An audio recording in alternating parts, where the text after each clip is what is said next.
Saturday night. At 4 p.m. the stage was 11.9 feet. Flood stage is 12 feet. Minor flooding is forecast. The river will rise above flood stage 9 late this afternoon and continue to rise to near 13.2 feet by Saturday morning. The river will fall below flood stage by Saturday late evening.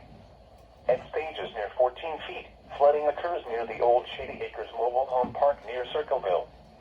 Low-land flooding can be expected along Big Darby Creek from near Orient downstream through Pickaway County.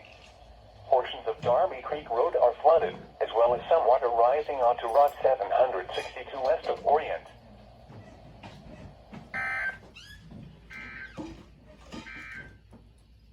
The National Weather Service